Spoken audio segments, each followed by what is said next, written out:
For centuries, we've looked to the stars and wondered with amazement at the possibility they represent. We've climbed mountains, built aircrafts, walked the moon, all in an attempt to get closer to the cosmos. But what happens when our ambition outpaces our preparation? This is the story of the proverbial man's reach exceeding his grasp. This is the story of a people defined by their endurance. This is the story of the Ivish. Welcome to Lanar Hassano, an original work of science fiction created by me, Blake DeWeese. I began building this world back in 2016. Over the years, it's morphed, changed, and grown exponentially. In today's video, we'll talk about the Ivish people, explore their origins and their culture, and what they mean for our understanding of the universe. If you like what you see here, consider subscribing to the channel to learn even more.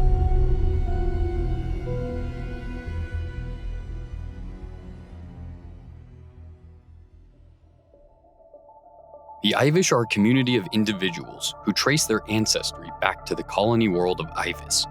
It is important to note the Ivish are not a species of people, but rather a community composed of individuals from multiple species. Ivis is located in the Pyrax Ter Threptolego system, on the edge of Syndicate space. The colony was founded in 318 PA, primarily to house the families of researchers stationed on the orbiting research station of Chrontek. Chrontek was a research center aimed at deep space exploration. Their mission was to study and advance faster-than-light technology to help achieve intergalactic travel. FTL travel in the Lanar Hassano universe is facilitated through the Garrick core. Go watch that video. A propulsion engine that manipulates space-time around the ship to traverse huge distances. While this technology works on an interstellar level, there are several roadblocks preventing travel to another galaxy. The amount of energy required to traverse the distance between galaxies is, and I cannot undersell this enough, immense. Improvements in the Garrick core enabled stable travel through the Milky Way, but the buildup of gamma radiation that would occur during intergalactic travel would overwhelm the core, and nobody on board would survive. Additionally, navigating through intergalactic space would be incredibly difficult and dangerous. The effects of time dilation would compound considerably, and communication would be effectively impossible. While the technology of this universe is incredibly advanced, traditional means of space navigation would not be enough to explore further. So traditional means would not be used. There were several theorized solutions to intergalactic travel. The Chrontek Institute was established to research the properties and creation of wormholes. The idea was to open a bridge between our galaxy and Andromeda, allowing us to step through instantaneously. The technology needed to accomplish this was immense and highly fictional. The foundation of the experiment was the quantum synchronic conduit generators. These generators were meant to actually puncture a hole in the fabric of space-time, creating the initial bridge that would be used to traverse the space. On 289-452 PA, the Chrontek Institute initiated their most ambitious test yet, opening a wormhole in the Narlikar expanse. In theory, the QSE generators could be used to induce controlled quantum entanglement between two specified particles. Analysis systems would be used to monitor the stability of the pathways. Temporal anchors would act as reference points, stabilizing the quantum pathways and providing a fixed framework for the creation of the wormhole. It all checked out. The problem is the researchers had a fundamental misunderstanding of the stability of quantum entanglement. At 1547 hours, the QSE generators experienced a strong amplification of entanglement, known as a resonance cascade. This cascade caused a critical failure in the generators. The temporal anchors too were overwhelmed by the influx, adding to the surge in energy. All this created a feedback loop within the Institute that released huge amounts of chrono energies into the surrounding space.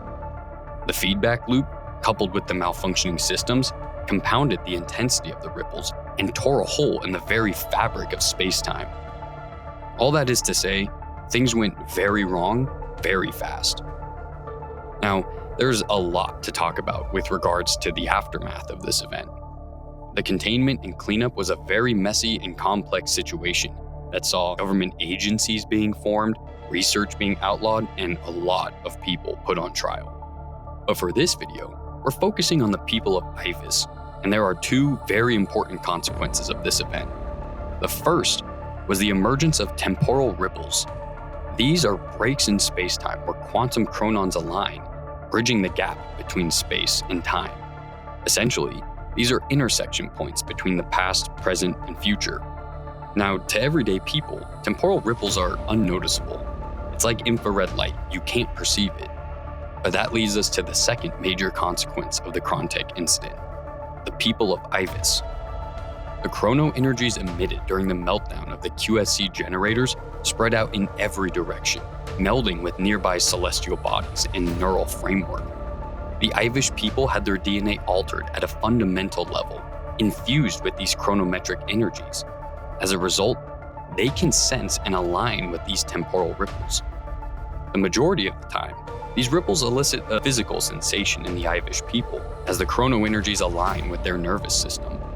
Every so often, though, ripples are so strong that the chrono energies align across space-time, allowing the Ivish people to perceive full events that have or will happen at different points in time.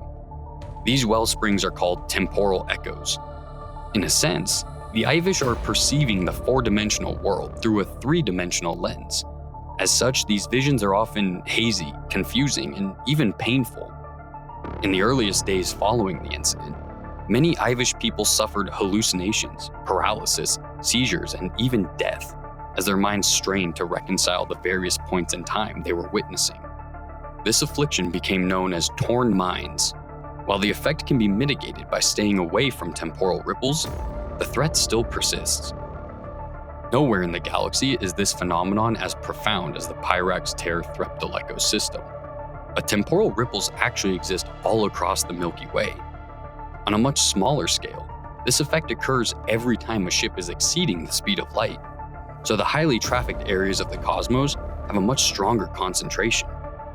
Tragically misunderstood by the citizens of the galaxy, the Ivish are often persecuted against. The Ivish are an enduring people, though, and have built a rich culture all their own. While the strength of their chronometric genetics has been distilled over time, some Ivish are still able to interact with these ripples today, serving as a sort of shaman for their people. Oftentimes, they'll embark on a journey to discover new hotspots for temporal echoes, relying solely on their innate ability to sense these wellsprings. The Ivish have formed a deep connection with the concept of history, often thinking of the present in the context of the future. They have many ceremonies and traditions that involve communicating with ancestors and descendants. In fact, the term ancestor means something much different to the Ivish people, as it can refer to either people who were born in the past or in the future. Ivish culture has seen many attempts at exploitation, both from government agencies as well as the media. Nations tried to employ them to predict future movements of their enemy. Media outlets tried to paint them as time-traveling beings. Religious institutions claimed that their ability to witness future events definitively proved the future is preordained by the divine. Ultimately, all of these are rooted in a fundamental misunderstanding of the people. The Ivish are not oracles. They cannot see into the future or communicate with the past. What they perceive when they come into contact with these ripples is closer to a physical sensation than a window through time. The messages are often unclear and difficult to make sense of. Still, the Ivish are an incredible people with a deep heritage and rich culture. The Ivish are only one part of the larger web that makes up the Lanar Hassano universe. Species with thousands of years of individual history have mixed, cohabitated, and compound to form a shared identity over the last 1,500 years, oftentimes resulting in conflicts and tragedies along the way.